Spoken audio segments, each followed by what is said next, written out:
All right, how's everybody doing tonight? Glad you guys could come out. Tonight we're going to be talking about a little bit about the benefits of exercise and how it can help us, one, in our Christian life, and two, just in our personal life and everyday life. First thing we have to ask is, can we as Christians do things that might hinder our time here on this earth? Can we perhaps shorten our life on earth, possibly shorten the things that God wants us to do on this earth? And the answer to that is yes. There's many ways that we can do that, but one is involved in our health. According to 1 Corinthians 16, 19 through 20, as Christians we're to take care of our bodies. Our bodies are not our own, they're gifts from God, and so we have a responsibility to take care of those bodies that do not belong to us. We're to take care of them because mainly it's a command from God. As a personal trainer and athlete and youth pastor for over 10 years now, this is something that, as a personal trainer, I see the health side of this every day, and then also as a youth pastor, I also see the spiritual side of this. So over the next few minutes, we're going to look at how we as Christians need to take care of our bodies and why exercise is a key factor in doing this. The goal in this is to help you live more effective lives, and that starts by pursuing exercise. The main points we're going to cover tonight will be our sedentary and obese society, the problem with no exercise in a Christian's life, and also why that we need to start exercising now. So let's begin. Our obese and sedentary society, Michael Clark of NASM describes sedentary people as a lifestyle of no or irregular activity. So why this is so predominant in the U.S. as far as sedentary society, over the past 10 to 15 years, technology has advanced so quickly. And so basically, our society now has the option to have everything at their fingertips, from computers to internet access to anything they need. So basically technology, we don't have to work as hard as we used to. We're not up moving as much as we had to before now.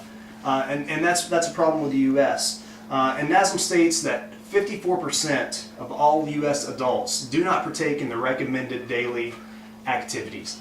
So they're not moving adequately enough. 54% of adults are not moving adequately enough or enough.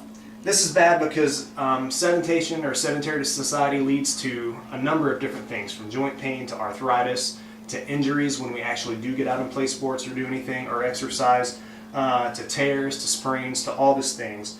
So immobilization can be detrimental to a Christian's life as well, because it takes away from us being able to spread the gospel. If we're immobile, if we can't move, that kind of gives us not an excuse, but it lets us not be able to go out there and do what we're called to do.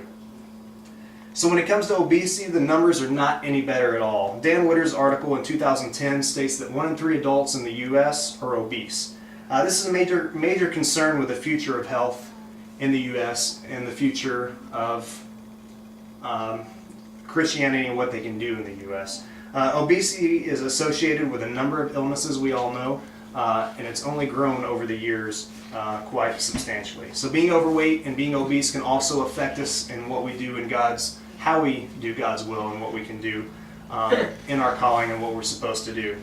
The problem with no exercise in a Christian's life, as Christians we're to value what God values. God values life, as we read in 1 Corinthians 6, 19 through 20, and our bodies are not our own. So this states that this is something in a Christian's life that we have to take care of. We have to take care of our bodies. It's an obligation to be stewards of something that God has given us.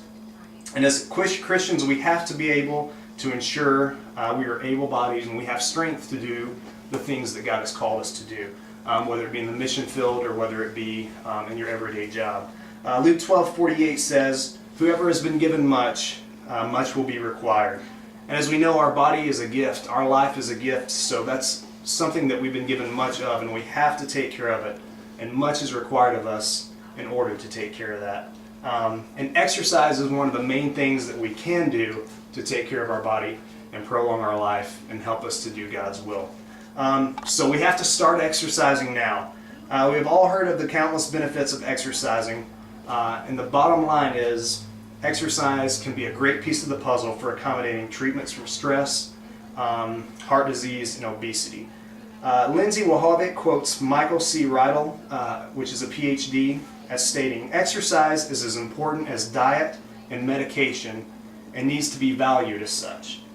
No doubt exercise can play an important role in our health, but to hear a PhD quote that should be evidence enough, and that should be convincing enough that we need to start exercising right now. Everyone knows the leading cause of death in the U.S. is heart disease related. One of the best things to do to prevent this is exercise.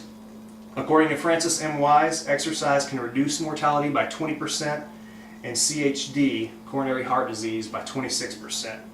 So where do we start? According to Wise, 30 minutes of exercise a day. It's as simple as that, and that's all we need. So to cover our main points, our sedentary and obese society, that's a problem in the U.S. The problem with no exercise in a Christian's life, and we need to start exercising now. So we have to start now. We're not promised tomorrow, and if we wait, we may not have tomorrow. And we want to live our best life now, and so it has to begin now. The steps are easy, and all we have to do is begin by asking. Information is so readily available. You can ask a doctor, a personal trainer, dietitian, or even a friend that may be keen on health. So remember, exercise is one thing that can keep us healthy and help us accomplish more than what God wants us to accomplish. Thank you.